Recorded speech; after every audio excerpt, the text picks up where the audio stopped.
When we're young, we have an amazing, positive outlook about how great life is going to be, but somewhere along the line, we forget to dream and end up settling. Join Up Dots features amazing people who refuse to give up and chose to go after their dreams. This is your blueprint for greatness. So here's your host, live from the back of his garden in the UK, David Ralph. Yes, hello there. Good morning, everybody. Good morning, and thank you for tuning in to Join Up Dots. This is an episode that I've been waiting for a long time because it's one that is very, very impressive, but once you sort of delve down into it, it gets even more impressive. So normally I do a preamble, but I'm not going to today. I'm just going to get straight into it because this is a lady who is shining a light into the sky that screams to the world, I'm here to help. Let us do what we're good at. She's the co-founder of Scoop Industries, a company focused on growing your services and business with simple strategies for sustainable success. Now, that sounds very impressive, but when you hear that she grew her business from $0 to $200,000 in less than 2 years, then I'm sure that you'll be taking out your pen and paper and making some serious notes. After leaving the Indiana University Bloomington with a BA in Psychology, Management and Spanish, it wasn't obvious that she would now be the co-founder of her own rocking and rolling digital company. Instead, she did what most entrepreneurs do at the beginning, and she got a job, in her case, with the Neilson Company, performing numerous roles over a 4-year period before it seems an unusual turn in her career path occurred when she joined Corepower Yoga for another few years. However, it was in the midst of this career detour when it seems to me the first of her dots leading to where she is today truly appeared. She joined Catalina Marketing in Chicago, where she was brought on to help start up a new digital media division, helping product marketing, sales and internal finance and billing teams create a new process for a new online video and mobile product. And now with Scoop Industries, she's bringing all the skills gained over the last 10 years into one place and rocking it big time. So what was the biggest learning she brought with her that made such a difference to the success of Scope? And looking back, did she need a business partner, a co-founder to help her get it off the ground? Or was this just another piece of growing into an entrepreneur business owner? Well, let's find out as we bring onto the show to start joining up dots with the one and only Brittany Becher. Good morning, Brittany. How are you? I'm great. Thank you. It is great to have you on the show. Is it early in the morning for you? Have I dragged you out of bed? Are you still in your PJs? Well, it's not that. I guess it's relative. It's about 9 o'clock, so it's not too bad. I'm pretty much an early riser, even though I wouldn't have to be. But I'm in, not my PJs, but definitely not office wear. I'm just hanging out here in some what we call athleisure wear. And can you just do that now? Did you have to choose to be professional or relaxed? Are you, as the co-founder, can you just do what you want and nobody says a word? Yes. That's powerful, isn't it? Do you lay in your bed feeling, God, I'm powerful? Yeah, I it's nice. I like it. Yeah, I bet you do as well. So in the introduction, obviously, we had a bit of a preamble and you did a lot of things, which obviously in Join Up Dots territory gives you experience that you bring into where you are now. Let's go back to the young Brittany. Could you have seen where you are now when you was sort of in high school? Was it part of the master plan, or have you stumbled forward and found yourself in a place which is great for you but was a surprise at the beginning?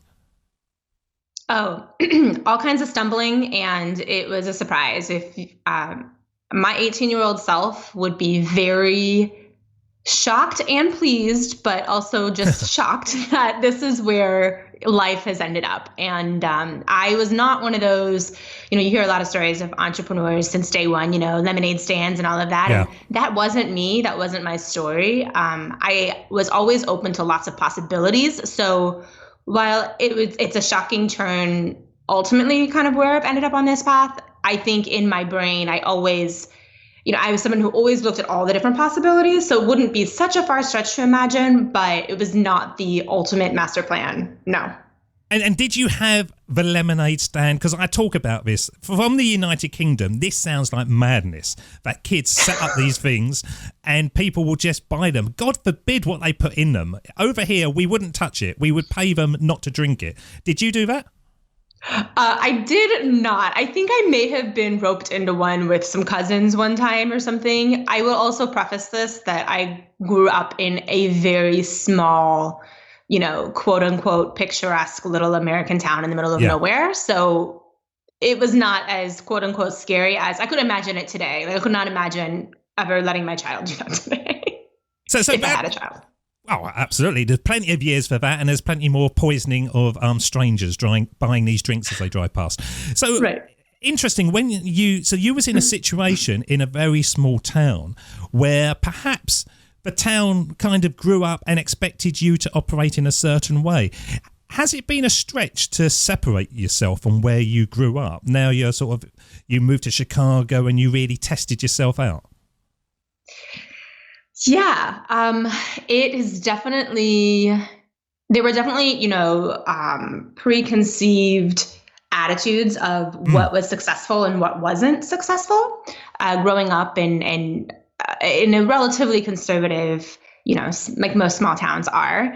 And yeah, I really do credit the sort of, I would say full circle to me getting out and living kind of all over the States. And about a year and a half ago, I did something I said I would never do. And my 18-year-old self is still very mad at me for this, but I moved back to the hometown of my own volition and choice. And I'm actually quite enjoying it. And that is probably, I will say, one of the most surprising turns of events that I would not have foreseen even, 3 or 4 years ago. So, but, life is being open to it. Life is funny. Yeah, I think that makes sense, though. I did the same. It's your grounding, it's your roots. Even though when you grow up in a town, you go, oh, God, this is so boring. When you sort of move away, for me, it was kind of, I want my kids to have the same youth as I did, but which isn't ever going to happen because it's totally different. When I was a kid, you'd be on your bike, you'd be making camps, and now they just stay in their bedrooms on Xboxes and tablets, and they don't see daylight. They just look like Twilight characters coming out of their bedrooms. But I think what you did is perfectly sensible. I think it gives you grounding, and especially in the entrepreneurial world when everything is spinning so many plates, I reckon that's giving you brain ease so that you can actually rest because you already know certain things. You don't have to worry about certain things. It allows you to focus on your business a bit more. Absolutely. And that was one of the things that was important to me. So we had, we had gotten married and done a bunch of traveling and kind of jumped across multiple cities in a relatively short amount of time. And I kind of came to realize that as much as I love traveling and as much as I love, going out there and trying new things and being surrounded by new people from time to time, I also really crave my own sort of sanctuary and like an ability to just tune out the rest of it. Because there's so many, like you said, distractions, shiny objects.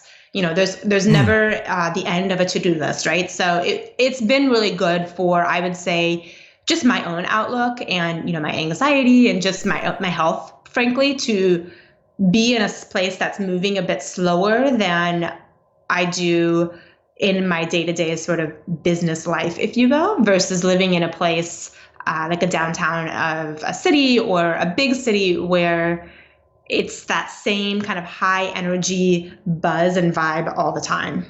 Yeah, no, I agree with it. You're an introvert. You need quiet time to recharge your batteries before you go out again. I totally understand that. So let's talk about Scoop Industries. And in classic join-up dots, we're going to go back and forth. But what has that made? Well, tell the listeners what your core offer is. So what has made that successful? Why are people signing up for you? Why have you got clients?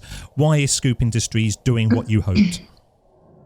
Yeah, so with Scoop Industries, we have two arms of our business really at this point. And we have, like most entrepreneurs and small business owners, we have plans to, diversify into other things down the road. But right now we have our agency, which is a pretty, I would say, typical digital marketing agency in terms of what we tend to offer.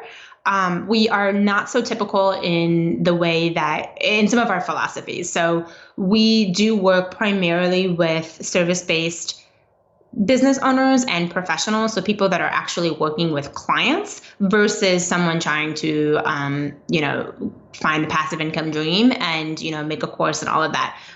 We definitely focus more on the old school stuff, if that makes sense. With digital marketing, it's a little bit of a paradox, but it works really well for us. And then the other arm of our business is we actually mentor and work with small business owners themselves that are looking to grow their business. So more on the business strategy and structure, operations, marketing of like how to grow your actual business versus, in the agency, we're working with businesses specifically on their marketing tactics, like, for instance, email marketing or their website or content marketing, blogging, social media, that kind of thing. Now, if you go over to your website, and this is going to sound like one of these questions that you're going to be annoyed at, but I need to ask it. And sure. we see you and your co-founder, and you're both young ladies. Does that hold you back, your sort of youthfulness? Because if we went back, say, 10 years, what you're talking about would have been run by some miserable old man in a suit where you think that he's been there, he's done it. That's why I'm going to put my trust of my business into him. But you're the new brigade. You're coming through. But do you have clients that come to you and go, no, actually, I want somebody a bit more experienced, or do they like that vibrancy? No. So you're very kind. I think we might be misleading you in how young or not young we actually are. We are actually quite experienced. So between myself and my business partner, we have almost 30 years of actual marketing experience, whether it's with small businesses or whether it's with, like you mentioned at the top of this interview, the bigger marketing firms that we've worked with in other regards. 30 years, Brittany, 30 years. I think there's some photoshopping going on your website, is there? No, I mean, so if you look at about 10 for me and about 15 from our partner, that is she's a little bit more than that, but I'll just say it's 15 for now. She is very youthful. I will tell you that. There's no photoshopping going on there, but she's very, very youthful looking. She takes good care of the skin. Ladies that are listening, it's not a bad thing. No, and men, we've only got one skin, so let's treat it well. So what was her? Let's talk about your co-founder. What was it about her that has worked? Because it's difficult finding somebody to create a business with that doesn't tread on your toes, allows you to do your stuff, you allow them to do their stuff, and it just works. Did you know her from the past? Did you stumble across her? Did you meet up in a bar and help her out into rehab? What happened? Yeah, so we actually both had our own separate businesses for me, it was for a couple years. For her, it was probably, she had her own business for almost 10 years by the time we decided to join forces. And what happened is we both had our own service businesses focused in some arm of digital marketing. So for me, I was really focused on technology, email marketing, websites, the very techie digital bits and bobs of it all. She was focused primarily on content marketing and marketing strategy around that. So blogging, social media, creating digital assets, things like that. And so we met actually in a Facebook group, and we started working on projects here and there with each other. So for instance, let's say I was setting up, a welcome email funnel for a client, so when someone comes to their website, they opt in to get a free guide or a free video or something like that. And then, part of the beauty of the internet is you can sort of nurture them along without having to actually pick up the phone and call them, do a little bit of autopilot there. So, but what that requires that a lot of people tend to not realize in the online space is content. You need a whole lot of content to make the digital marketing, quote unquote, autopilot stuff work. And so I would work with her in many cases where, I'd say, oh yeah, well, if you need help with the copy, we can do that for you. We'll use my, colleague Maggie, and we'll have her write this for you. And vice versa for her. She would be setting up, she would be writing copy for a website and would need the website put together, or she'd be writing copy for, an email funnel or something like that and would need that actually implemented. And so I was working with her, and we just really enjoyed working together a lot. We have a lot of similar personalities. In fact, we are the exact same MBTI, Myers-Briggs personality type, which is a little scary because it seems like we share a brain sometimes, but it actually works. I don't know if it would work for every person to be exactly the same, but it works. We're also very different, but that helps a lot. And we were just having a conversation, and like if you're working by yourself, and, it's fun and you love it, and it can also be a bit isolating at times. And so I've, always really valued her experience and advice, and we just gelled. So she's someone that, she passes the margarita test, right? Like I would go have a margarita with her, whether or not, I had to for business or not. It's that sort of test that we would do. And we had a conversation about, oh gosh, this is probably, it's 2017. This is about 2 years ago, and a little more than 2 years ago. We had a conversation one day and realized that we were both wanting to grow our businesses, and our visions were very similar.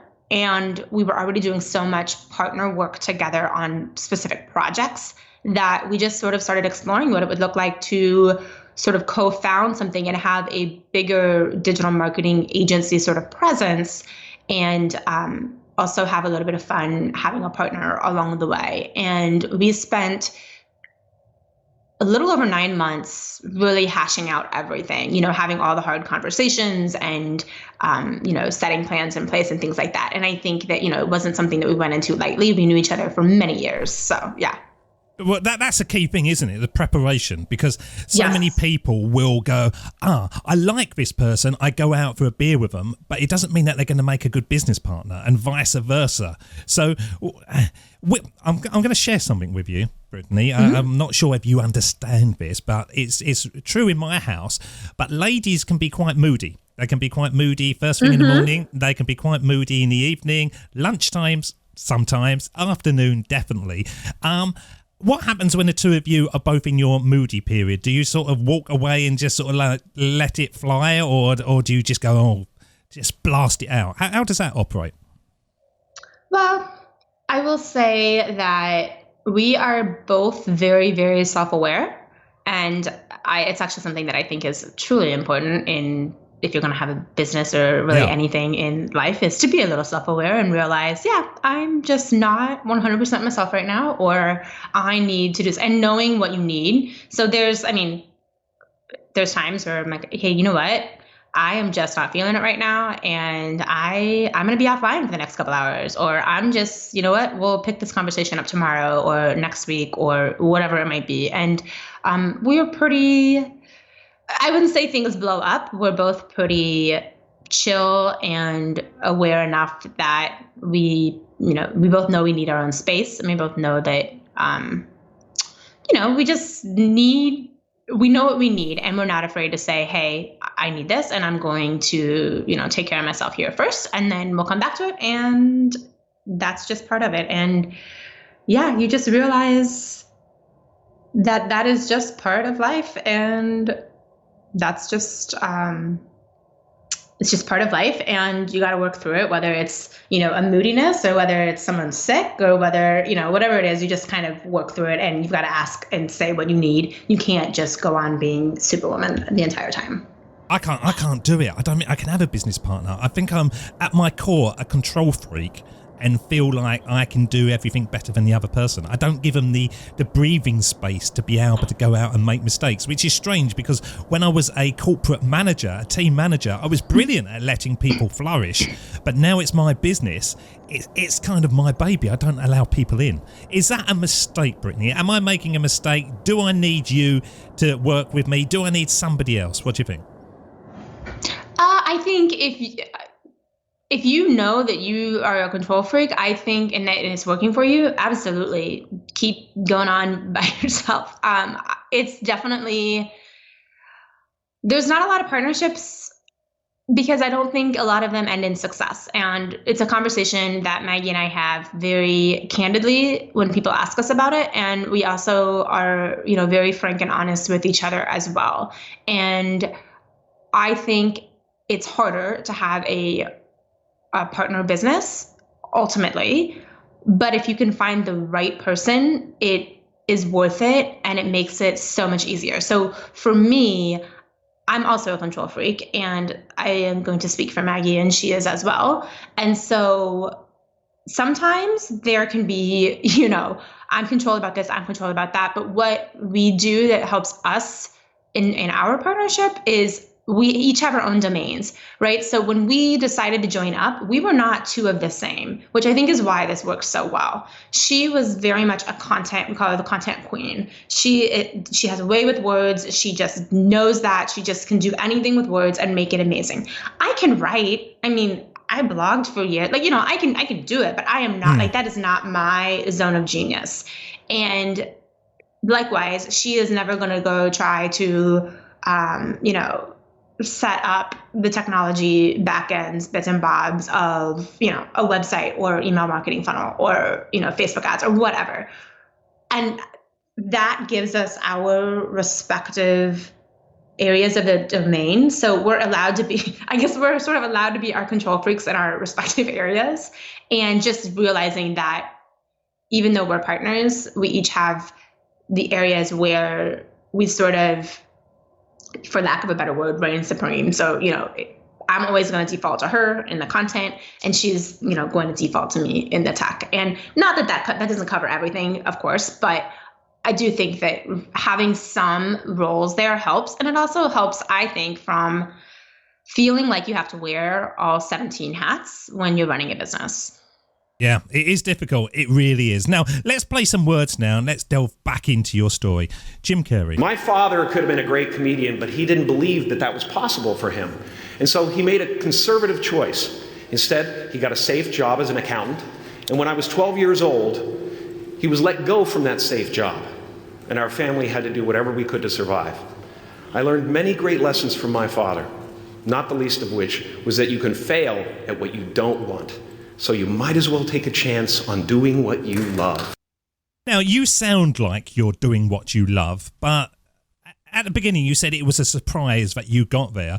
What was it that turned you on to sort of getting funnels and systems in place, where at the beginning you was very corporate and you went through the corporate route, but there did seem to be that moment just after the yoga place where it seemed to suddenly ignite something into you?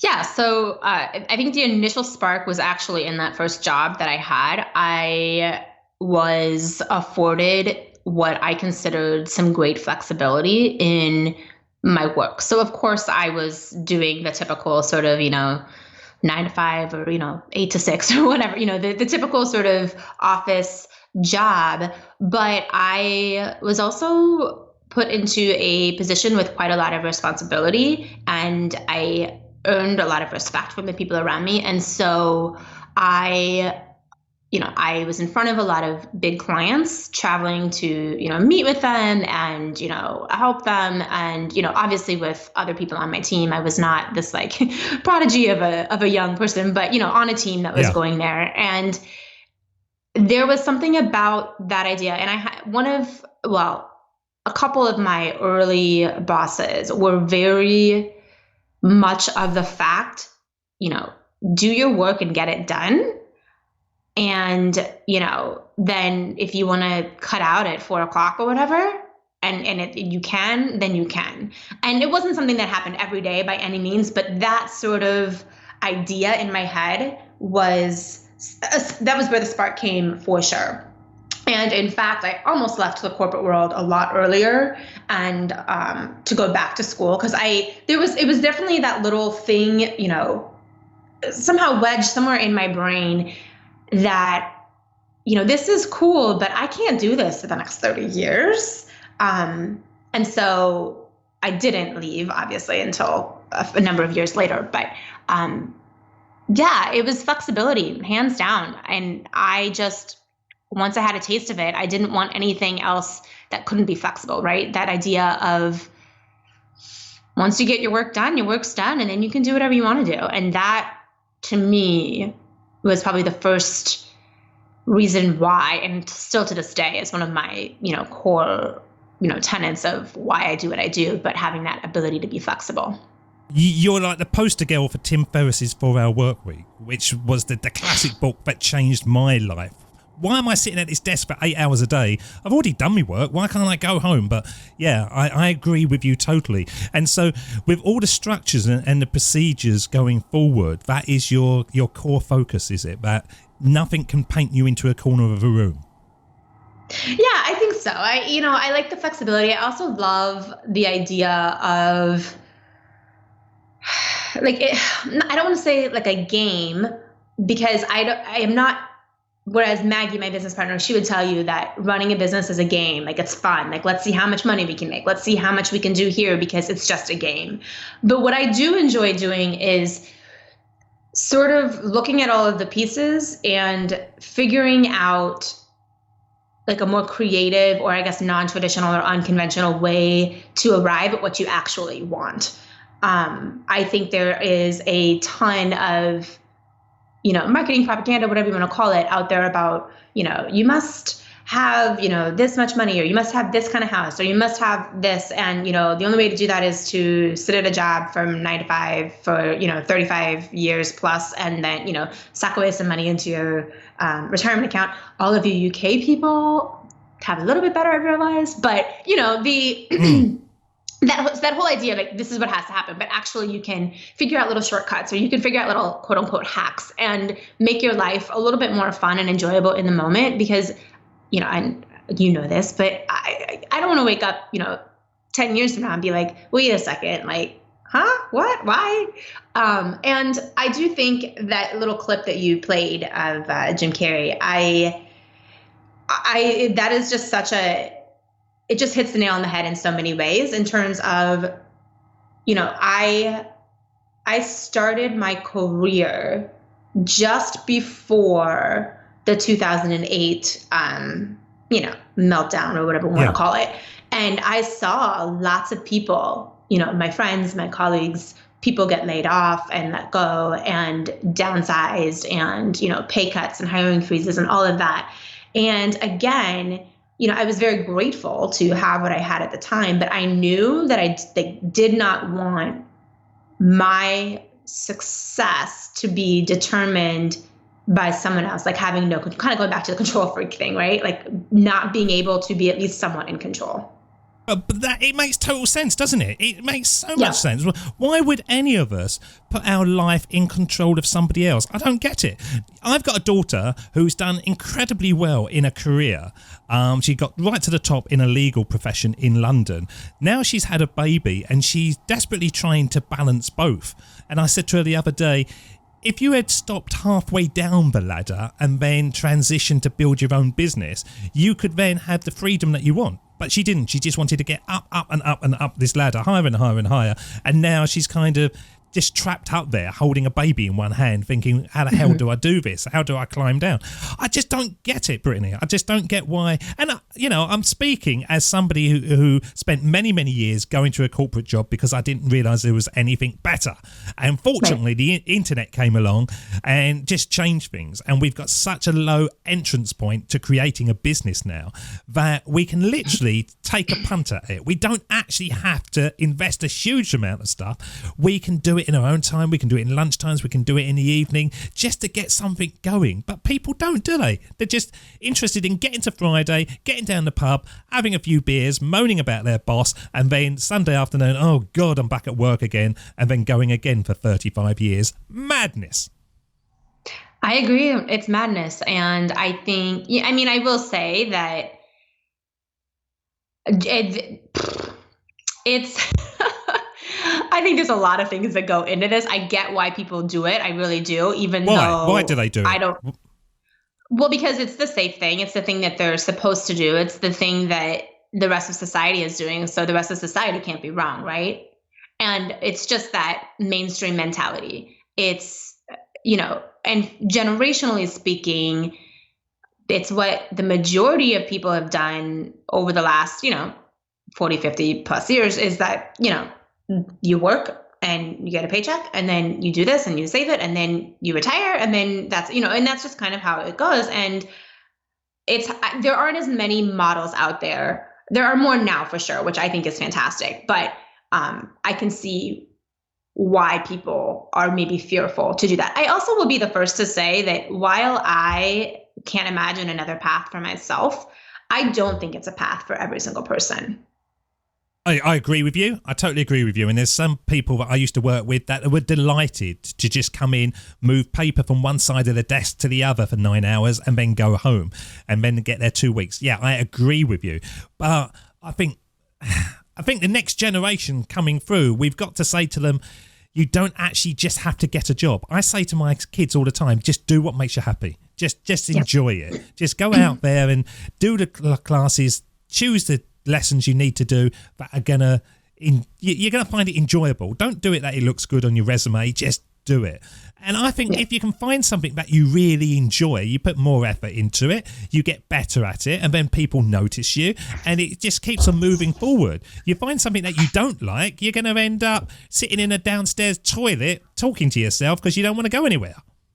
Right, exactly. It's a metaphor for life, that is the downstairs toilet. So let's get back into Scoop Industries then. What I'm interested in about, with your partner, are you in totally different towns? Are you virtual partners? Have you connected? How's that work? We are virtual partners. We're actually in different countries. So I'm based in the States and she's based in Canada. And we do work virtually, obviously. And we do a few different things to kind of make it work. So we use Slack, which I adore, for our team. We have, besides us, we have 2 other full-time employees. And so, then what is Slack? For the listeners out there that don't know what Slack is, describe it. Oh, sure. So it's essentially just a direct messaging platform. I was very hesitant to use it for a long time because I was so distracted by, Facebook Messenger and Google Messenger and all that stuff. I'm like, why another platform? But I love it because you can shut down all the other stuff. It kind of keeps things together. You can have different threads. I just really love it. It can be a distraction, of course, but it's the best way I found, especially when you're working with multiple virtual people, to kind of keep things in a place to stay out of your inbox, versus, I can just pop in and share a link with someone on the team saying, hey, can you check this out? Or, hey, you might want to read this article later, versus flooding the inbox, forwarding stuff and all of that. And I really hate being in my inbox. And so anything that I can do to get out of it helps me. So essentially it's just a nice way to stay connected with other people, in a little chat platform. And how does she pass the margarita test if she's in a different country? Well, you can have virtual happy hour, And yeah, how do you do this then? You all sit on Skype just getting drunk?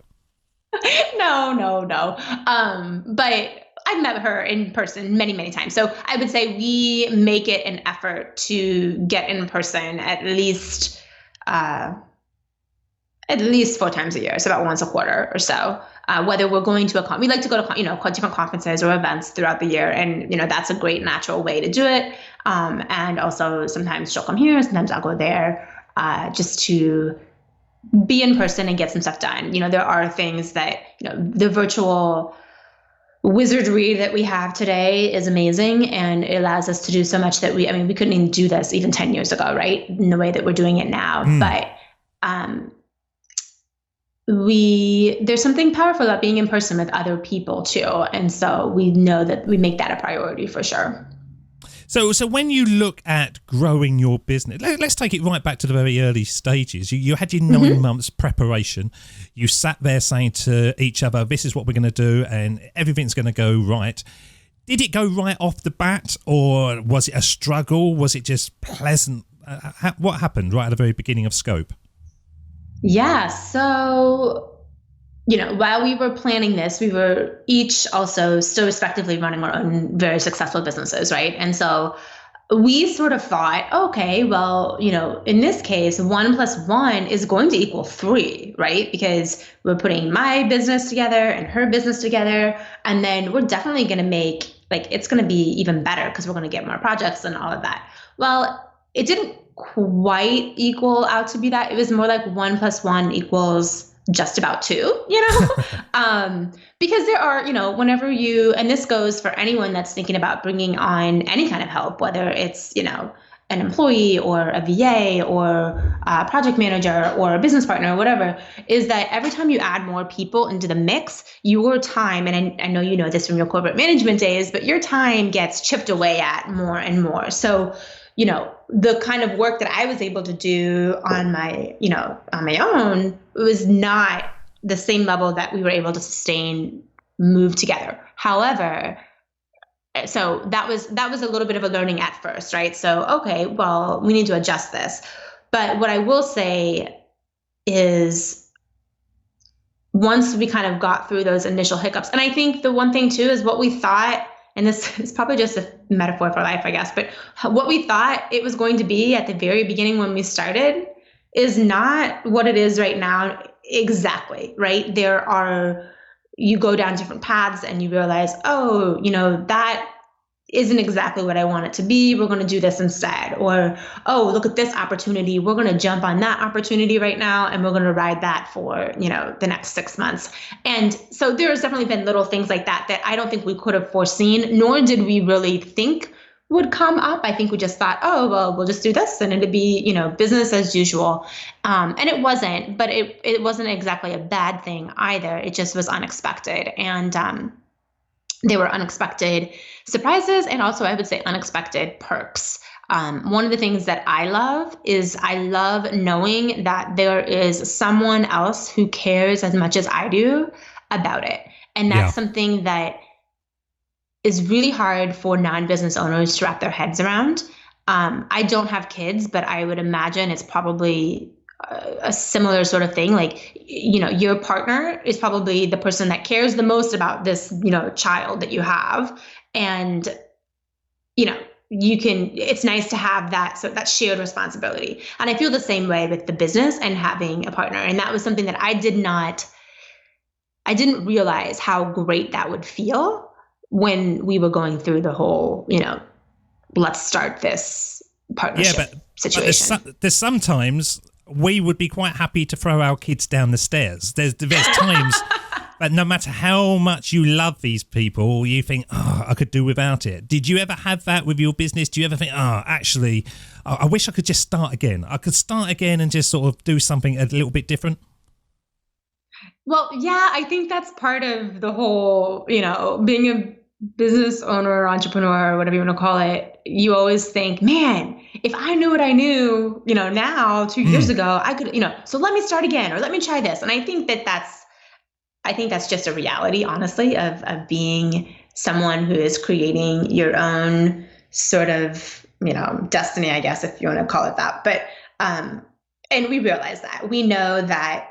And we actually, so one thing that we do is when we are, planning our quarters and looking at what's coming down the pipeline and what we're kind of, wanting to accomplish, we really try to stay as focused as possible and then know that we need a little something, like whether it's a side project or, a potential of an opportunity to try out or a new tactic or something to kind of keep us excited. And, because here's the thing,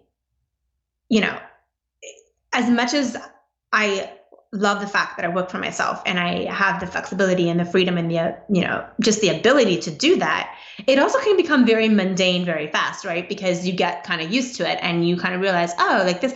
And so we still need those little things, right? To kind of keep us excited and get us, back sugared up. And, it's not, I'll be honest, I don't know how you feel about this, but it's not super glamorous most of the time, right? And that is part of I think that's part of the beauty of it is that, it's not super glamorous all the time. It doesn't look like most of the Instagram feeds that you see, and that's okay. And it allows all these other things to happen. And I think that that's probably one of the disconnects that I feel with that. But, you've got to do little things to keep it exciting along the way too.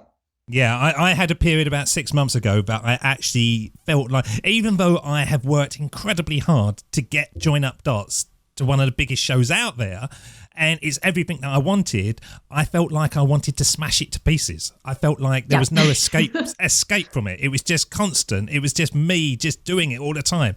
And I had to really reassess my life to think I just need to walk away from it. And as I was talking on the last episode, I found that ability to walk away from it has allowed it to kind of do its own thing, and it's growing quicker, I think, because I'm not involved and I'm not fiddling around with it. I'm just sort of letting it do its own. I've planted enough seeds to let it grow now, and it took me a time to realise that. And so I'm having so much more free time away from it. And I only record 3 days a month now, which is nothing compared to most podcasters. Yep. But yeah, you need brain space, don't you, as we said earlier? Absolutely.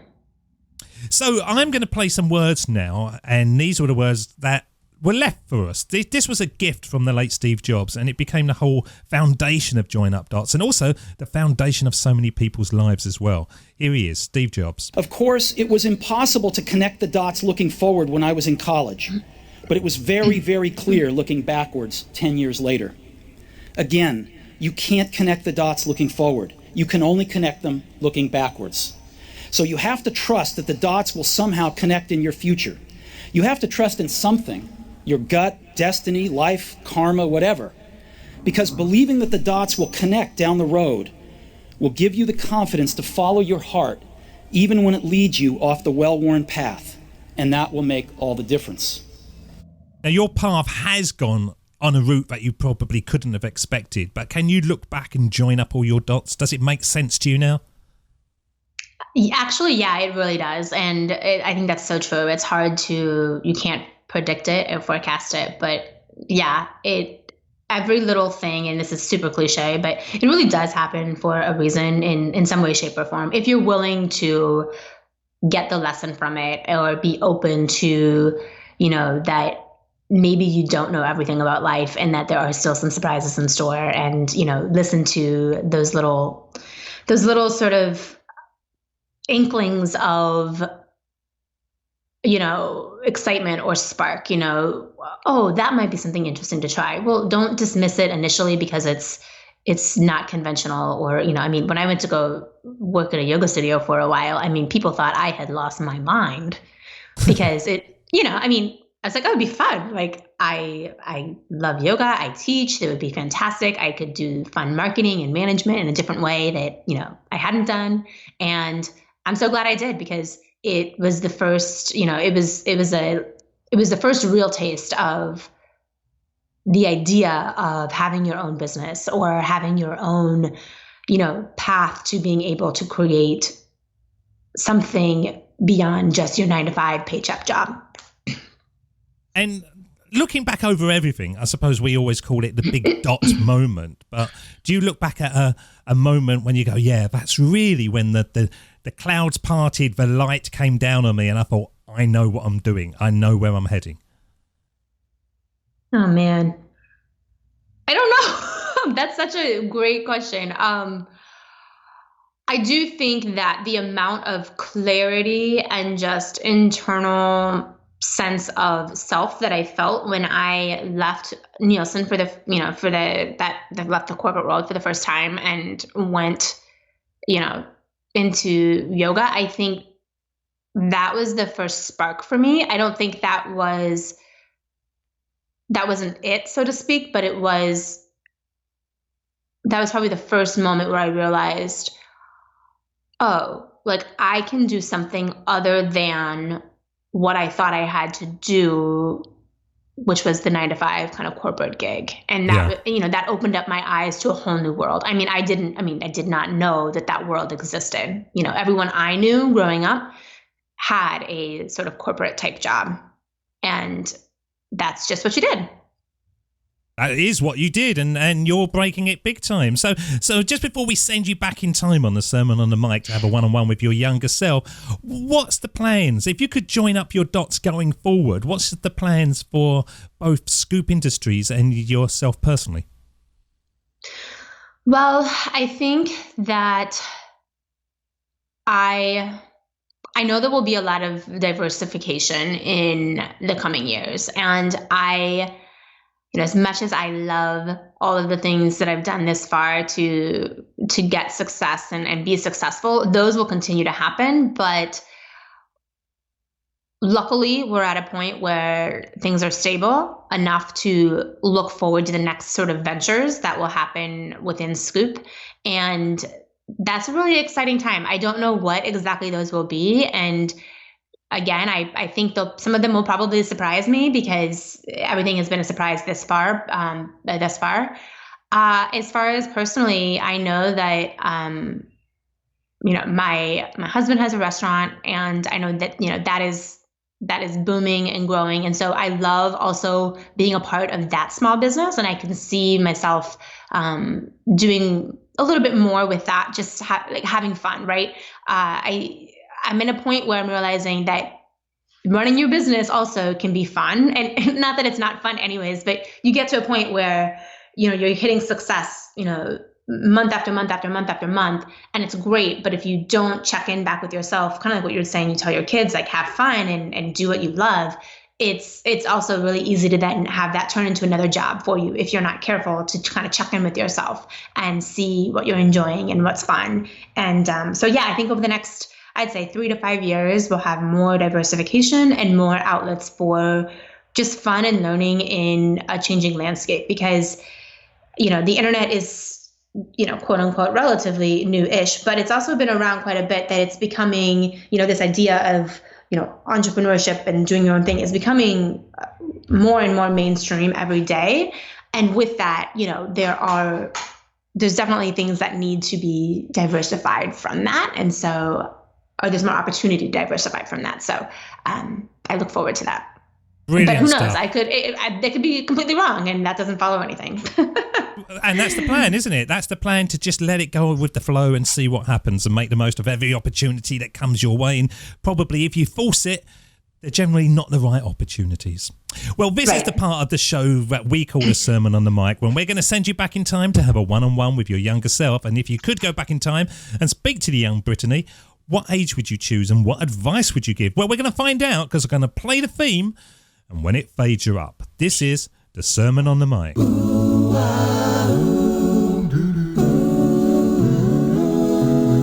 Here we go with the best bit of the show, the Sermon on the Mic, the Sermon on the Mic.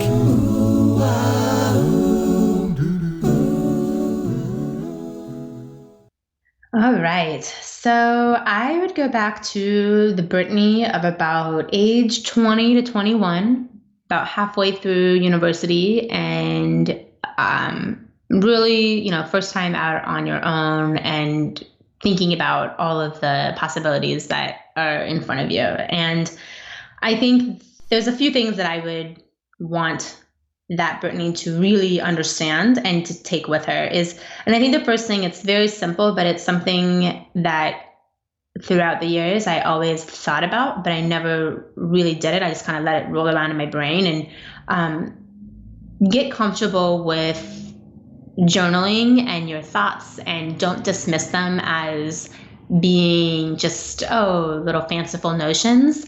That is something that I cherish now, journaling, but I can't imagine if I would have just started really getting clear with my thoughts at an earlier age. And the real reason I say that is you have to figure out what you really want, not what your professors are telling you that they want for you, not what your parents are telling you that they want for you, not what the society or the world especially is telling you what you want, not even what your friends or your boyfriend is telling you that they want. You have got to find a way to tap inside of yourself and figure out what it is that you want, and write it down and revisit it on a very regular basis. In fact, daily would be what I would tell you, but because at 20, 21, you're a little bit of a rebel, you're probably not going to do it daily, but that's what I would recommend, because I think you have to, you can do anything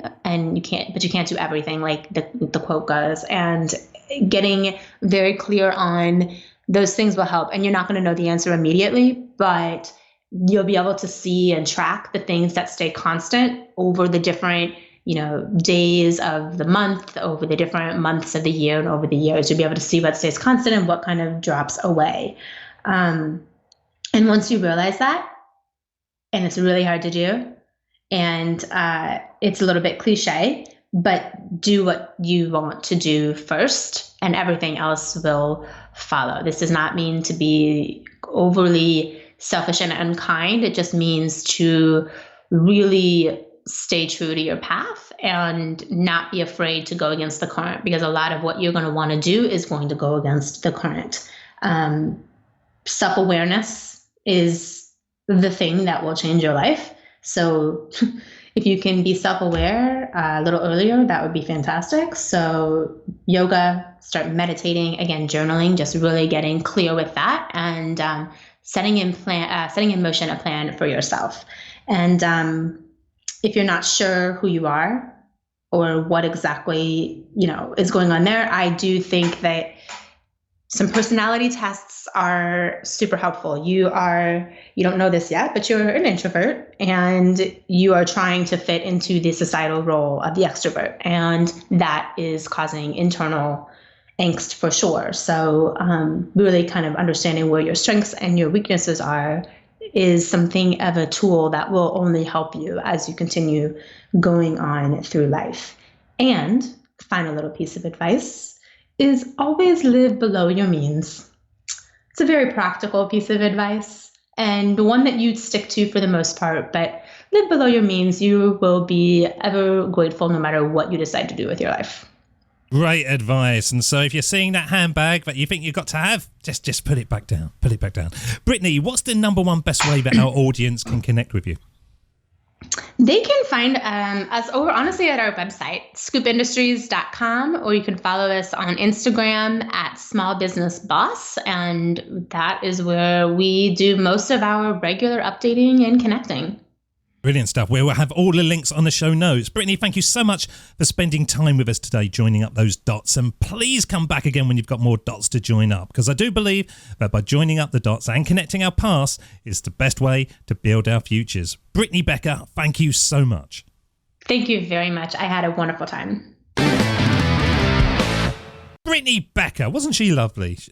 She knows what she's doing, but she didn't sort of force it to get there. But now she's branching out. And what I mean by that is mentally, you can see she's branching out. She's realizing that with the experience she's got and the success, then opportunities don't actually have to be sort of grabbed. You can almost make them. And that's really when it all comes together. I think what she's doing and her partner Maggie is really impressive, to be able to have a business partner in different countries. Not sure if I could do that, but it's certainly working for her.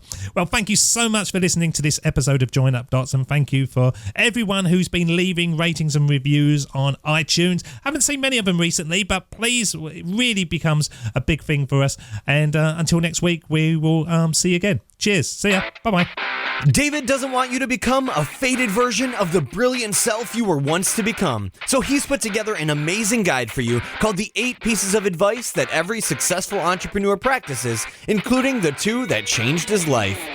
Head over to joinupdots.com to download this amazing guide for free, and we'll see you tomorrow on Join Up Dots.